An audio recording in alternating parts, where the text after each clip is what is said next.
জয় গুরু। খামখেয়ালি প্রাণ চ্যানেলে আপনাদের স্বাগত। আজ আমরা পড়ব নীলাচলে ঠাকুর নিগমানন্দ গ্রন্থ থেকে কিছু অংশ। কিন্তু পাঠ শুরু করার আগে আপনাদের জানিয়ে রাখি যে গত সপ্তাহে ঠাকুর বিষয়ে যে 3টি প্রশ্ন পড়েছিলাম তার সঠিক উত্তর দিয়েছেন অনেক। আমার দেখে খুব আনন্দ দিচ্ছে। সঠিক উত্তরগুলির সাথে সাথে সঠিক উত্তরদাতাদের নামগুলিও ঘোষণা করছে। 1 নম্বর, ঠাকুরের পালিতা কন্যার নাম নারায়ণী দেবী। ঠাকুর তাকে লীলা বা লীলু বলেও ডাকতেন। 2 নম্বর, আর্য দর্পণ পত্রিকা গ্রহণ না করলে ঠাকুর তাকে শিষ্য বলে মনে করেন। 3 নম্বর, একটি সংঘ স্থাপনের জন্য ঠাকুর সর্বনিম্ন 3 জন শিষ্যের উপস্থিতির কথা বলেছেন। 3টি প্রশ্নেরই সঠিক উত্তর দিয়েছেন অঙ্কন সরকার, নদিয়া থেকে; বৈশাখী দাস, সন্তোষপুর, বিধানগড়, দক্ষিণ 24 পরগনা থেকে; 3 নম্বর, রূপাঞ্জলি নন্দীগ্রাম, ঝাড়গ্রাম থেকে; ভারতী চ্যাটার্জি, ব্যাঙ্গালোর থেকে; শিবনাথ রায়চৌধুরী, কলকাতা থেকে; সৌভিক পান্ডে, দুবরাজপুর, বীরভূম থেকে; নমিতা মুখার্জি, শ্রীরামপুর থেকে। ঠাকুরের কৃপা আপনাদের সকলের উপর বর্ষিত হবে। পরবর্তী প্রশ্নের জন্য বুধবারের সর্ষে চোখ রাখে। জয় গুরু। 1341 সালে ঠাকুর একাদিক্রমে প্রায় 7 মাস পুরীতে ছিলেন। ঠাকুরকে নিয়ে আমার যত স্মৃতি তার সবচেয়ে উজ্জ্বল অংশ এই 1341 সালেই ধরা আছে। এর আগে তাকে দেখেছি শিশুর চোখে, এবার দেখলাম বালিকার চোখে। তখন আমার বয়স 9। লোকের কাছে 9 বছর বয়স হয়তো কিছুই না, কিন্তু আমার কাছে তা যেন পরিণত মনের স্মৃতি হয়ে আছে। পরিষ্কার মনে আছে সেসব দিনের কথা। খুব কাছে থেকে দিনের পর দিন তাকে দেখেছি, সেই শেষ। তারপর তাকে কাছে পেয়েছিলাম 4 মাসের জন্য।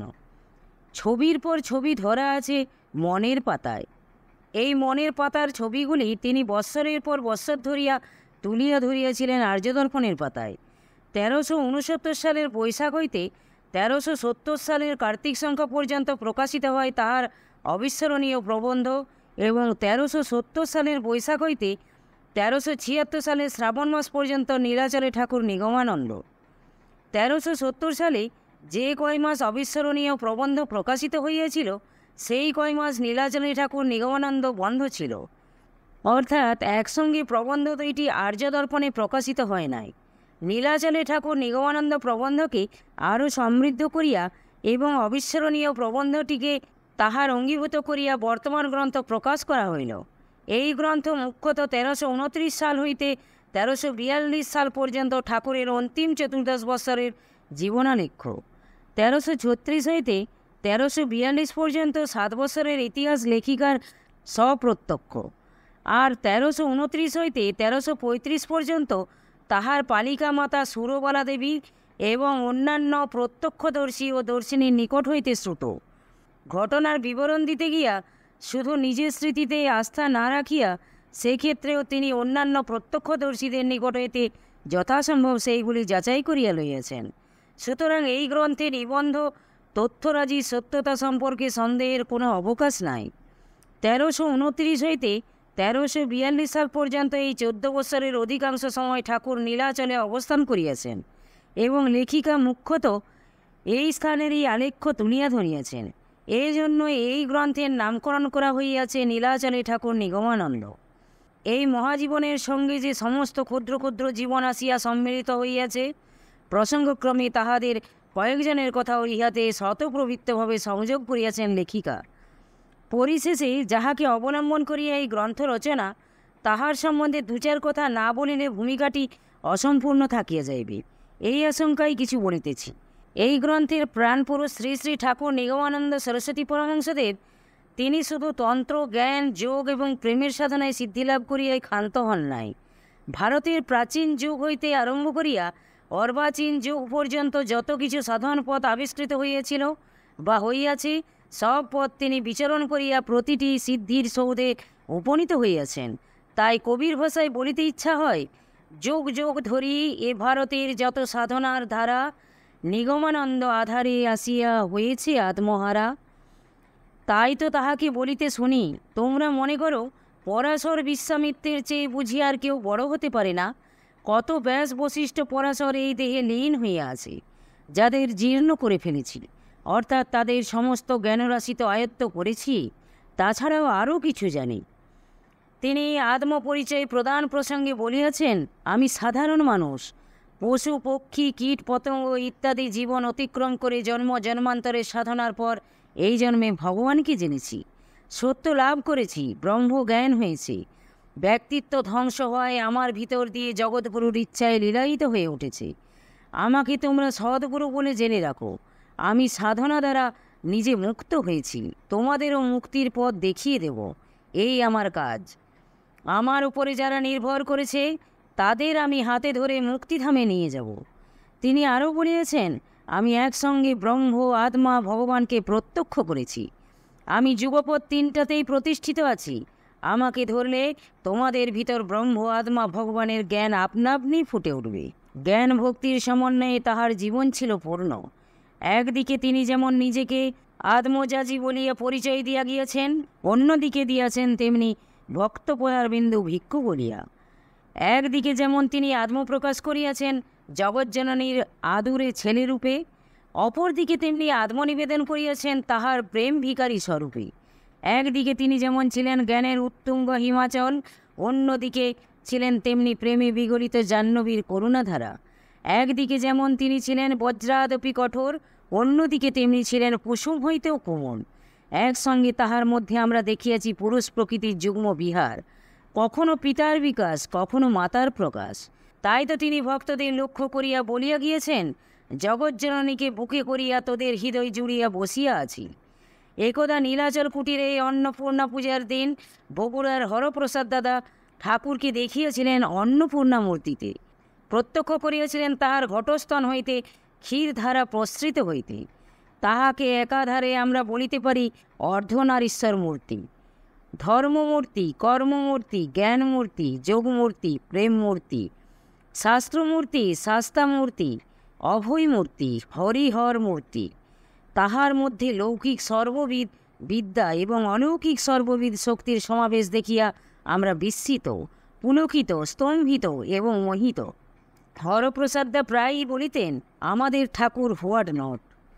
ঠাকুর ছিলেন সনাতন ধর্মের প্রচারক, তাই তিনি সনাতন ধর্মের মুখপত্ররূপে আর্যদর্পণ মাসিক পত্রিকার প্রবর্তন এবং যোগীগুরু প্রভৃতি গ্রন্থের প্রকাশ করিয়া গিয়াছেন। তিনি ছিলেন ঋষিযুগ ভাবধারার বাহক এবং সৎশিক্ষার বিস্তারক, তাই তিনি মঠাশ্রমে ঋষি বিদ্যালয় স্থাপন করিয়া গিয়েছেন। তিনি ছিলেন সংঘশক্তির সংগঠক, তাই গ্রামে গ্রামে সংঘ প্রতিষ্ঠা করিয়া গিয়েছেন। তিনি ছিলেন ভাব বিনিময়ের মাধ্যমে ভক্তিভাবের উদ্বোধক, তাই ভক্ত সম্মেলনীর প্রবর্তন করিয়া গিয়েছেন।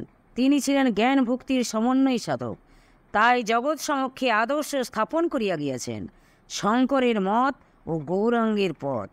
তিনি চাহিয়াছিলেন ধর্মের মধ্য দিয়া এই অধঃপতিত জাতিকে উঠাইয়া তুলিতে, ইহাদের মধ্যে সেই ঋষিযুগের মহান আদর্শগুলিকে ফুটাইয়া তুলিতে, সে যুগের ঋষিদের মতো মানব জাতিকে শ্রেষ্ঠ দান আত্মার স্বরূপ জ্ঞান দান করিতে। তিনি বলিয়া গিয়েছেন, ভারতবর্ষ ধর্মের দেশ, তোমরা ধর্মে উন্নত হও, জগতে তোমরা গুরুস্থান অধিকার করো। পাশ্চাত্য দেশ ঐহিক উন্নতি করছে, তোমরা তাদের সঙ্গে নিজ নিজ সম্পদ আদান প্রদান করো। ধর্মের সংজ্ঞা দিতে গিয়া তিনি বলিয়াছেন, তোমরা আপন ভুলিয়া প্রেম ভক্তিতে হৃদয় পূর্ণ করো, গরুর উপদেশ মতো চরিত্র গঠন করো, সংযত হও, পৃথিবীর নরনারীকে ভাই ভগ্নী জ্ঞানে জড়াইয়া ধরো, রোগীর শুশ্রূষা করো, শোকগ্রস্তকে সান্ত্বনা প্রদান করো, দুঃখীর অশ্রু মুছাইয়া দাও, তাপিতকে বুকে ধরো, পাপীকে ঘৃণা না করিয়া তোমাদের প্রেম জলে তাহাদের পাপ ময়লা ধুইয়া দাও, স্বার্থপর শয়তানকে হৃদয় হইতে তাড়াইয়া প্রেমময় ভগবানকে আসন দাও, ইহাই ধর্ম। তিনি আরও বলিয়াছেন, তোমরা আগে নিজ নিজ পরিবারে আমার আদর্শকে রূপ দাও। পরিবারের আদর্শ তখন গ্রামে, গ্রামের আদর্শ দেশে, দেশের আদর্শ মহাদেশে, শেষে সমগ্র জগতে তা ছড়িয়ে পড়বে। আমার আদর্শকে রূপ দেওয়াই তোমাদের সাধনা, মুক্তি মোক্ষের জন্য তোমাদের চিন্তা নাই। তোমরা আমার কাজ করে যাও, অন্তিমে আমি তোমাদের সকল ভার সকল বোঝা বহন করব। আজীবন শিষ্যভক্তদের কল্যাণ চিন্তা করিয়া, তাহাদিগকে ভালোবাসিয়া, স্নেহের শাসনে উদ্বুদ্ধ করিয়া, কর্মক্লান্ত স্থূলদেহ ত্যাগ করিয়া তিনি চলিয়া গিয়াছেন কোন আনন্দ লোকে। তিনি আশ্বাস দিয়া গিয়াছেন শিষ্যভক্তদিগকে, তোমাদেরও একে একে আকর্ষণ করিয়া সেই আনন্দধামে লইয়া যাইব। আবার একদিন সকলের সঙ্গে সে মহামিলন হইবে। সেই মহামিলনের প্রতীক্ষায়, তাহার আহানের অপেক্ষায় এখন বসিয়া আছি। তাহার মোহন রূপ অনিয়বাণী স্মরণ করিয়া দিন যাপন করিতেছি। এমন রূপ জীবনে দেখি নাই, এমন মধুর বাণী কোথাও শুনি নাই, এমন ভালোবাসা কোথাও পায় নাই। 1327 সালে কোকিলামুখ মঠে তাহার প্রথম শ্রীচরণ দর্শন করি। 15 বৎসর তাহার সঙ্গলাভের সৌভাগ্য পাই। প্রতিদিন প্রতি মুহূর্তে তাহার নব নব ভাবের উদ্দীপন দেখিয়া মুগ্ধ হই।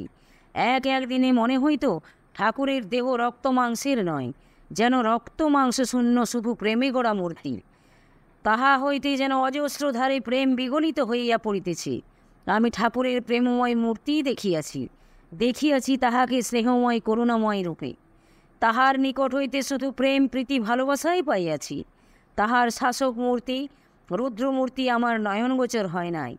তাহার নিকট হইতে একদিনও একটা কঠোর কথা শুনি নাই। ঠাকুর আমার নিকট অন্য রূপে আত্মপ্রকাশ করেন নাই, করিয়াছেন শুধু কৃপা পারাবার দক্ষিণামূর্তি রূপে। লীলার সৌভাগ্য সেসব দিক দিয়া ঠাকুরকে দেখিয়াছি, আস্বাদন করিয়াছে এবং জগৎবাসীকে আস্বাদন করাইতেছে। তাহার লেখনী মুখে আমরা ঠাকুরের অমীয় মধুর কথা আরও শুনিতে চাই, শুনিয়া তৃপ্ত এবং ধন্য হইতে চাই। শ্রী শ্রী ঠাকুর চরণে তাহার ব্যাধিমুক্ত দীর্ঘ জীবন কামনা করি।